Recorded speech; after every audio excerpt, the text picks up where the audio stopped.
अस्सलाम वालेकुम। नाज़रीन, ट्रंप ने एक बहुत बड़ा दावा किया है, उसकी क्या हकीकत है और उस दावे के पीछे क्या बात है, ये मैं सारी चीज़ आपके सामने रखूँगा। और दूसरी साइड पे पाकिस्तान में एक मुहिम चली हुई थी किफ़ायत शुआरी की, कि किफ़ायत शुआरी की मुहिम चलाई है, जो ये मुकम्मल जंग है, इसके हवाले से कि ये जंग पे जो इफ़ेक्ट पड़ रहा था पाकिस्तान के ऊपर। दूसरी साइड पे इमरान खान साहब के बेटों के हवाले से जो प्रोपेगेंडा था, उसकी हकीकत क्या निकल के सामने आई है और प्रोपेगेंडा के पीछे क्या और कौन से अनासिर थे, जो इस प्रोपेगेंडा का मकसद क्या था, ये तमाम अपडेट्स मैं आपसे शेयर करता हूँ। अगर आप इस चैनल पर नए हैं तो चैनल को सब्सक्राइब ज़रूर किया करें और वीडियो का एंड तक लाजमी देखा करें।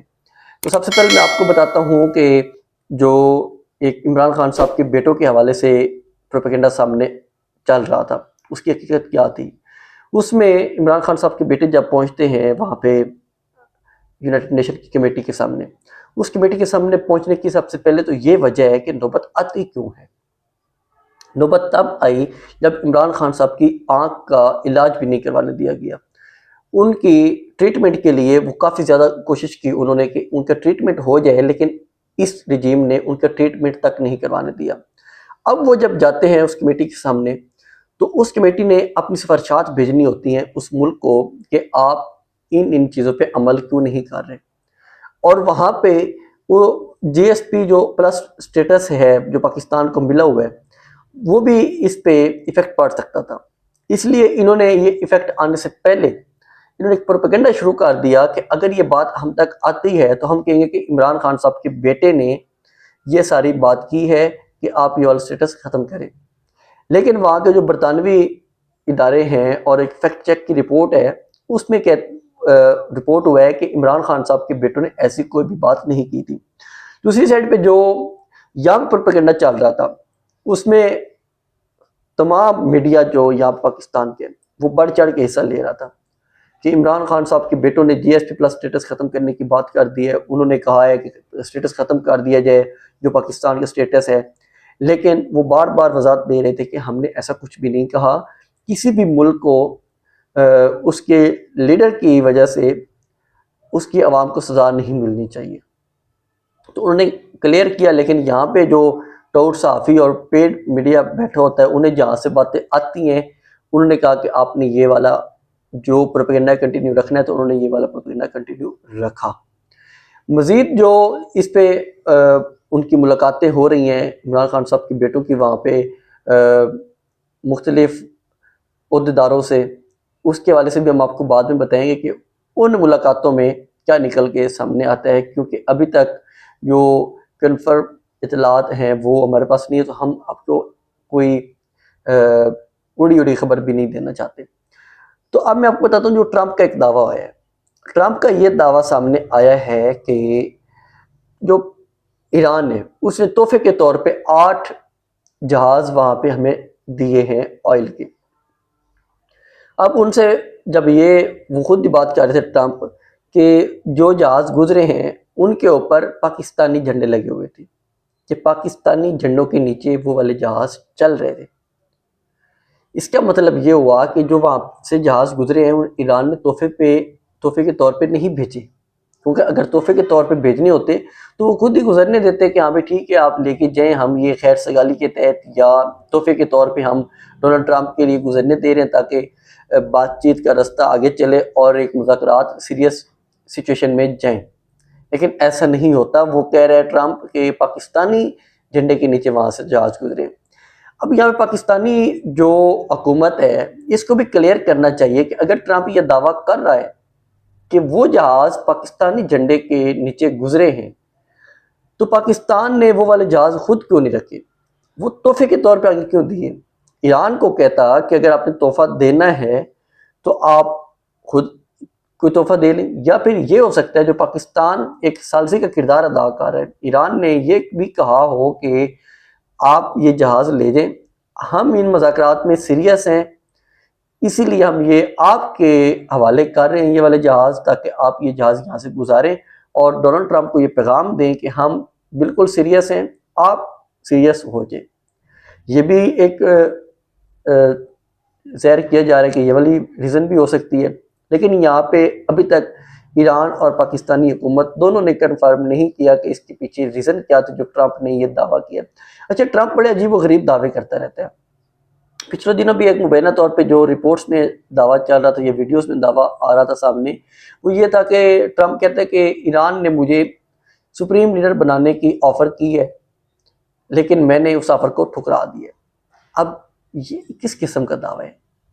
डोनाल्ड ट्रंप की समझ नहीं आती कि वो दावे क्या से क्या कर देता है कि जिसके को ना कोई सर होता है ना कोई पाँव होता है। अगर ईरान ने इसको सुप्रीम लीडर बनाना है तो किसके ऊपर सुप्रीम लीडर बनाना है? इसे नॉमिनेट कौन करेगा, चूज कौन करेगा? एवं सुप्रीम लीडर आके बन के बैठ जाएगा। अब वो वाली दौर या वो वाली दुनिया नहीं रही कि जहाँ पे आप फौरन से एक कब्जा कर लेंगे और बादशाह बन के बैठ जाएंगे कि मैं यहाँ पे कब्जा करके बैठ के हूँ और मैं ही इस मुल्क का बादशाह हूँ। ये ना ईरान इस तरह का है। ईरान एक सालों से, हज़ारों सालों से इसकी एक तारीख है, सैकड़ों सालों से इस पे एक राज रहा है, कभी बादशाह का, कभी जमहूरी, कभी इनकलाबी। ये इसकी हकीकत है, इसको नहीं झुटलाया जा सकता। और ये जितनी भी कोशिश करे, मेरा नहीं ख्याल कि इस दौर में कोई कब्जा किया जा सकता है ईरान जैसी ताकत के ऊपर, क्योंकि ईरान को काफ़ी सपोर्ट्स भी हो रही हैं, रशिया की है, चाइना की है, मजीद भी इस तरह की।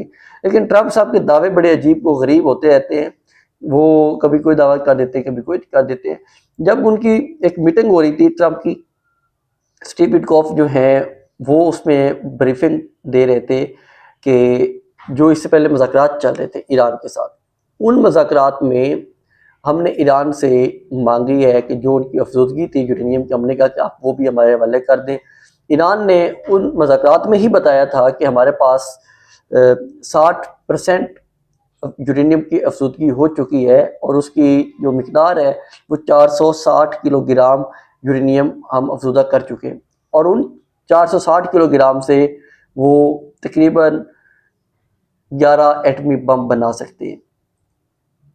अमेरिका ने कहा था कि वो हमारे हवाले करें। ईरान ने कहा कि जो चीज़ आप जंग से हमारे से नहीं ले सकते, आप सफारतकारी के ज़रिए लेना चाह रहे हैं। तो उस वक्त स्टीव विटकॉफ ने कहा कि हमारे पास कोई ऑप्शन भी नहीं था, हम आपको जो ब्रीफ किया है उसके हवाले से, अगर आपने अटैक किया है तो आपने बिल्कुल ठीक किया है। अब यही टीम में दोबारा फिर स्टीव विटकॉफ भी शामिल हैं और मुबैना तौर पे जो इतलात आ रही हैं, जेडी वैंस भी शामिल हैं इन मुज़ाकरात को लेके। जेडी वैंस भी पहुंचे हैं G7 ममालिक में। वहाँ पे वो कह रहे थे कि ईरान ने जो अपना हरमज़ को बंद किया हुआ है, इंटरनेशनल लॉ की वायलेशन कर रहे हैं। जो ट्रंप ने अटैक कर दिया कि मुल्क के ऊपर, ये कहाँ पे इंटरनेशनल लॉ में लिखा है कि आप उठें और अटैक कर दें? यहाँ पे अक़वाम मुत्तहिदा भी चुप है, यूनाइटेड नेशन भी चुप है, उसके जो सलामती कौंसिल के इजलास होते हैं, कमेटी होती है, वो सारी चुप है। और आज 30 दिन होने वाले हैं, वहाँ पे अटैक्स चल रहे हैं। दूसरी साइड में आपको बताऊँ, जो पाकिस्तान में एक किफ़ायत शुआरी की मुहिम के हवाले से एक बयानिया चलाया गया कि आप किफ़ायत शुआरी करें, क्योंकि मुल्क के ऊपर, हमसाया मुल्क में जंग चल रही है और आयल का बुरान आ गया। ये असल में तमाशाइयों को रोक दिया जाता है कि आप यहाँ पे ना आएँ, और ताकि हम आयल की कंजप्शन जो है वो कम कर सकें। लेकिन जो हमारी अशराफी है वो खुद उठती है और अवाम के पैसे से उठ के अपने स्टेडियम में पहुँच जाती है। भाई, अवाम इनसे पूछ रही है, जो सोशल मीडिया पे चल रहे हैं, कि अगर आप इतनी किफ़ायत शुआरी कर रहे थे तो आपको वहाँ पे जाने की ज़रूरत क्या थी? एक स्टैंड में खड़े होके और वहाँ पे सब कुछ किया जा रहा है। पूरे अहल अयाल को लेके मिनिस्टर्स पहुँचे हुए थे वहाँ पे। जब वहाँ पे तमाशाई नहीं पहुँच रहे, आपने इफ्तिताह किस चीज़ का करना था? अजीब किस्म के ये लोग हैं, लोगों को दर्स देते हैं किफ़ायत शुआरी का, और ख़ुद इनकी किफ़ायत शुआरी कहीं भी नहीं हो रही। कभी इनको ये हो रहा है कि हम अपना जो इनका एक ऑयल था, हैवी किस्म का ये यूज़ करते थे, उनको ये रेट बढ़ा दिया, और अभी आवाम को पता चला कि ये वाला ऑयल इस्तेमाल करते हैं। आवाम पेट्रोल पे गुजारा करती है और ये अपने हाई ऑक्टेन पे गुजारा करते रहे। हाई ऑक्टेन पे जब इन्होंने बढ़ाया 200 रुपया, साथ इन्होंने आवाम को दिखाने के लिए नई चीज़ भी निकाल दी कि ये खुद से पेमेंट करेंगे। भाई, ब्यूरोक्रेट जिन्होंने हाई ऑक्टेन यूज़ करना हो वो खुद से पेमेंट करेंगे? ये अजीब इन्होंने किफ़ायत शुआरी के नाम पे आवाम को चूना लगाया हुआ है। तो लगाते रहे जी, आवाम यहाँ पे भेड़ बकरी हैं, जहाँ पे आप इनको रखेंगे ये सुकून करके चुप करके रहेंगे, ये इनकी किस्मत है।